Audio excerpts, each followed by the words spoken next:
Begitulah situasi buruh-buruh kita, diperes-peres begitu rupa dalam keserakahan perusahaan-perusahaan besar itu. Masih dimanfaatkan begitu rupa, dimanipulasi begitu rupa. Oleh karena itu Paulus memberi nasihat ayat 11 sampai 15. Tetapi engkau hai manusia Allah, jangan sampai cinta akan uang, jangan sampai begitu serakah, tapi kejarlah keadilan, ibadah, kesetiaan, kasih, kesabaran, kelembutan. Bertandinglah dalam pertandingan iman yang benar, rebutlah hidup yang kekal. Untuk itu kamu dipanggil, ikrar yang benar di hadapan Allah yang memberikan hidup kepada segala sesuatu yang di hadapan Kristus Yesus, yang mengikrarkan ikrarnya di hadapan Pontius Pilatus. Lalu kemudian dia mengatakan, turuti perintah ini dengan tidak bercacat, tidak bercela, pada saat kedatangan Tuhan kita Yesus Kristus yang akan menyatakan diri, yaitu yang ditentukan penguasa yang satu-satunya dan penuh bahagia, raja di atas segala raja dan tuan di atas segala tuan.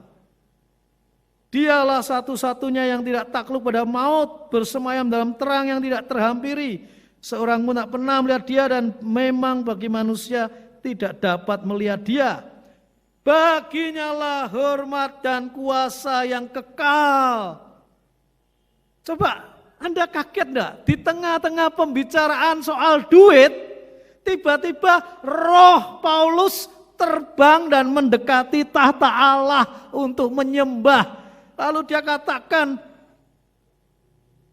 tahta Allah itu begitu rupa, dan kemudian dia angkat pujian, baginya lah hormat dan kemuliaan. Bisa enggak saudara lagi omong-omong dengan teman soal duit?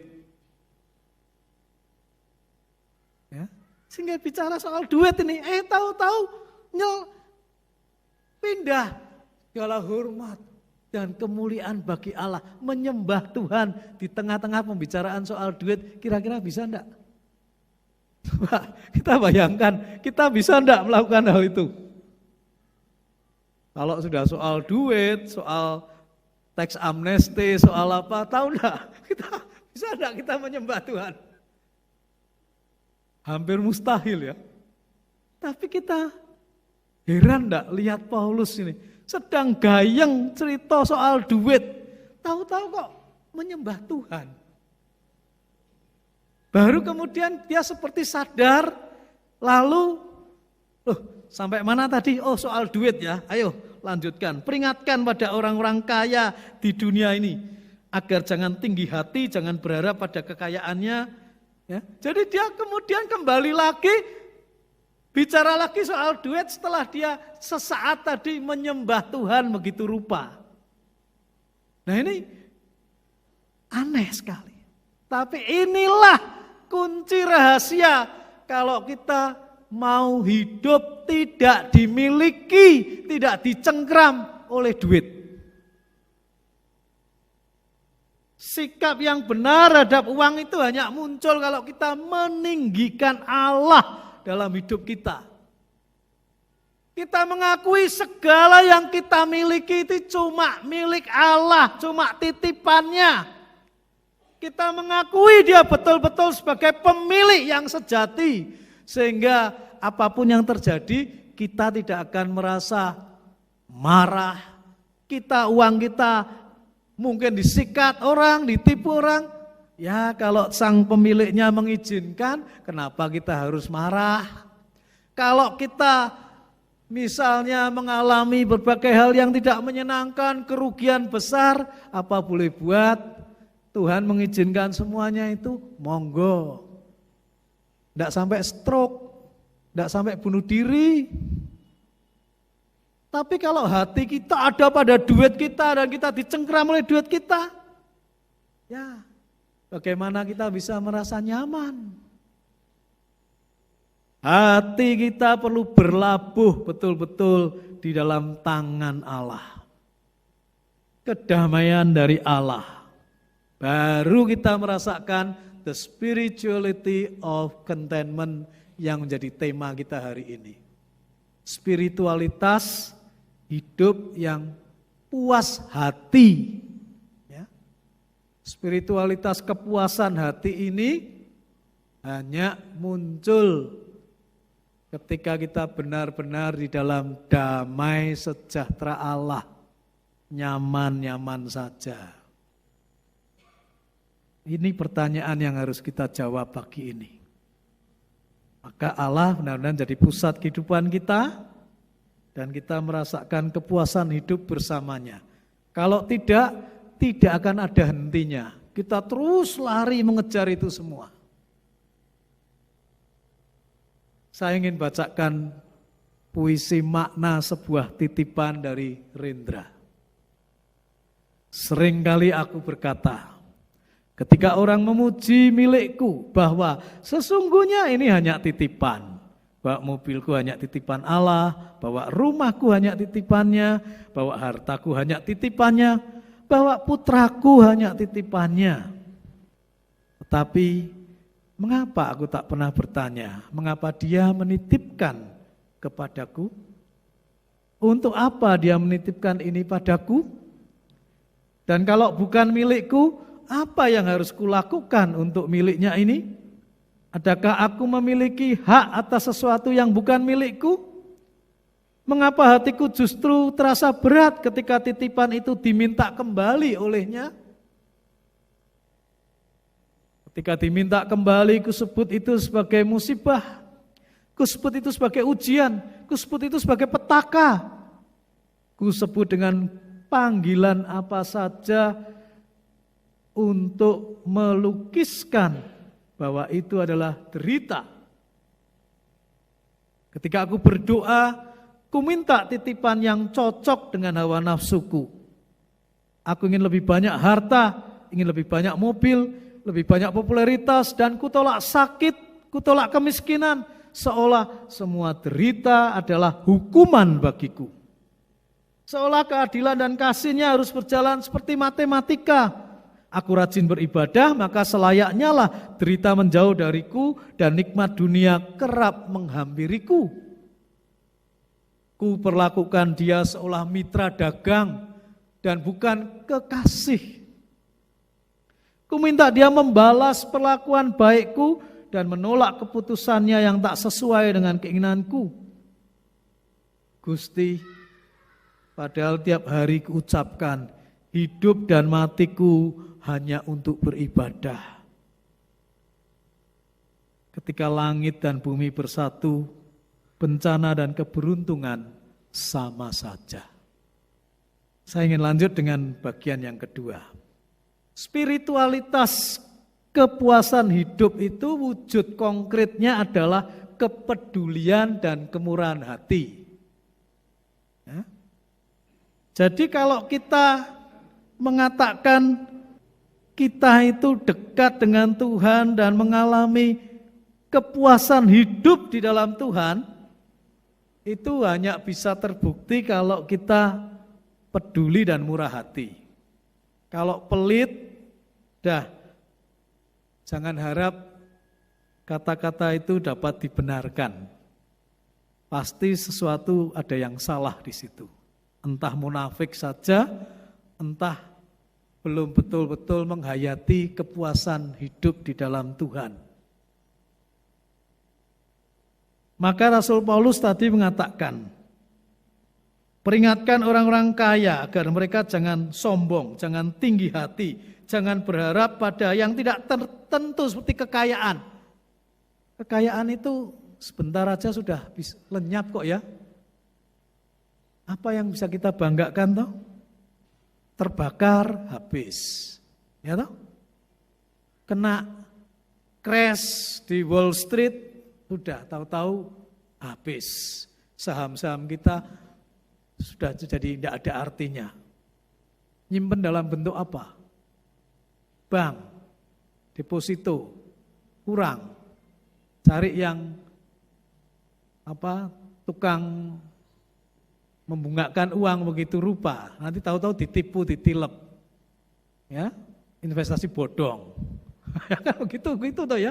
Kita ini kan jatuhnya dalam berbagai harapan terhadap kekayaan yang tidak bisa diharapkan sebetulnya.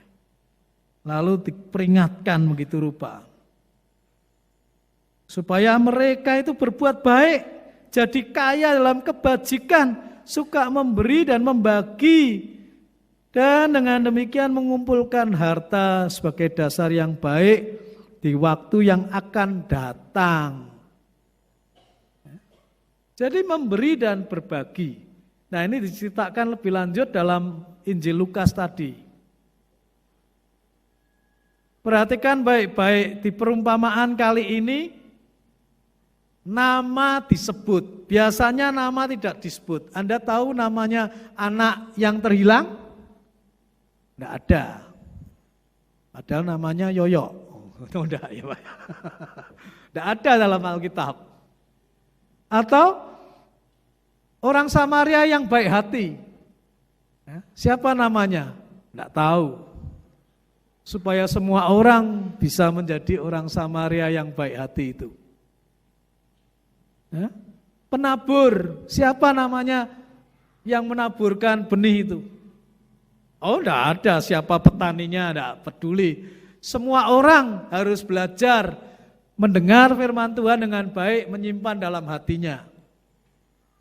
Tapi nama si miskin di dalam perumpamaan Lukas 16 ini adalah Lazarus. Dia punya nama, identitas. Artinya Allah menolong aku. Karena dia tidak ditolong oleh orang lain, dia hanya bisa berharap kepada Allah. Maka Yesus memberikan namanya Lazarus. Sebagai orang miskin dia hanya mengandalkan Tuhan dan bukan sesama. Dan Yesus sengaja menuliskan namanya atau menyatakan namanya karena orang miskin bukan orang-orang yang tidak berwajah. Bukan orang-orang yang tidak punya kisah hidup. Orang miskin seringkali cuma dijadikan bahan pembicaraan seminar-seminar. Dia hanya menjadi angka statistik.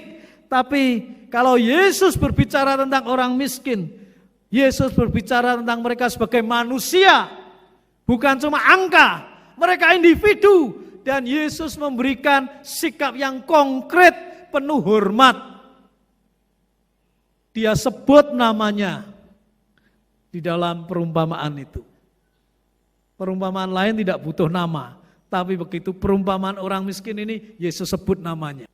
Maka kita menjumpai Lazarus yang begitu menderita.